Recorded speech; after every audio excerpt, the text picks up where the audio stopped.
It's the final minutes of your intramural soccer game and you're tied with the other team. You find yourself in front of the goal with the ball and you may think to yourself, how do I shoot the ball? I've been playing soccer since I was young, and throughout these many years I've taken thousands of shots and perfected the technique I'm going to show you today. According to a 2021 article by M. Cox at the Soccer Store, which is both a store and a blog that teaches soccer players good technique, quite often good technique is more important than a strong kicking leg. This is why I will be showing you these 7 steps to powerfully and accurately shoot a ball with good technique to score a goal. To begin, you will need a soccer ball, a goal, which can be an empty net, or you can ask a friend to step in and play goalkeeper for you, and a pair of cleats. It is also a good idea to wear comfortable clothes that are easy to move around in, and if you have long hair, tie it back so it does not block your vision. According to a 2012 article by thecompletesoccerguide.com, which is a website frequented by soccer players to improve their technique, to maximize your chances of scoring, you must shoot the ball as far away from the goalkeeper as possible to make them dive as far as possible. To do this, you have to shoot the ball into the corners, because the goalkeeper is usually standing in the middle of the goal. Second, we will talk about the run-up. It is impossible to generate enough power when you're standing right over the ball if you want to shoot. For a proper run-up, you must stand about 3 strides back and 2 to the side to get the best run-up on the ball. This run-up will give you the most power and momentum before you even strike the ball. Next, we need to focus on the plant foot.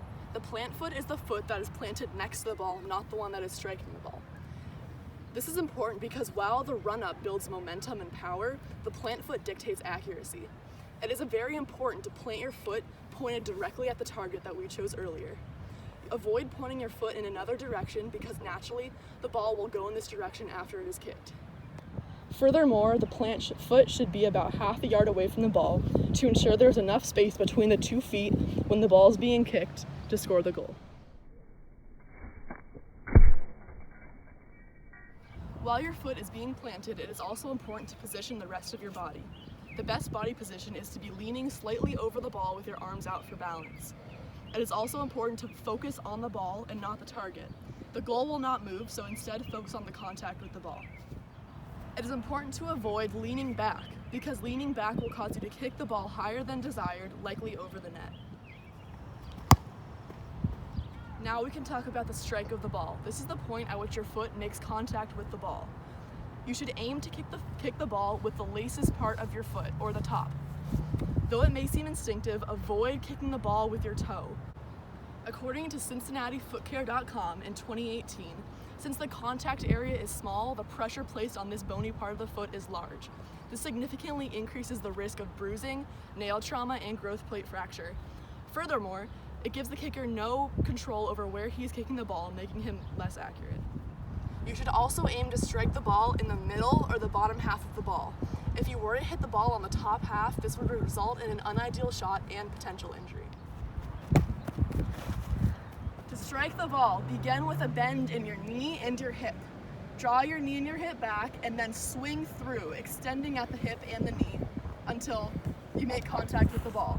It is important to lock your ankle during this process to avoid a weak kick and potential injury. Then, after the ball is striked, make sure to follow through with your kicking foot. This is important because it makes sure that you give the ball more power and momentum and improves the balance of the kicker. Finally, when you put all these steps together, the shot should look like this.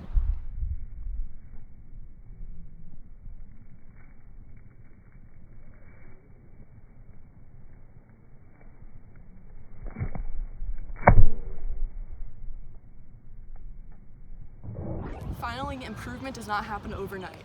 Practice these steps and these techniques to improve your shot. The more you practice, the more easily these steps will come to you, and you'll be taking shots like a pro in no time. If perfected, this technique will guarantee that you will most likely not miss a shot in a soccer game, and your teammates will be impressed with your power and your accuracy. The next time you find yourself in front of a goal in a tied soccer game with only minutes left, now you will know how to shoot the ball with power and accuracy and help win the game.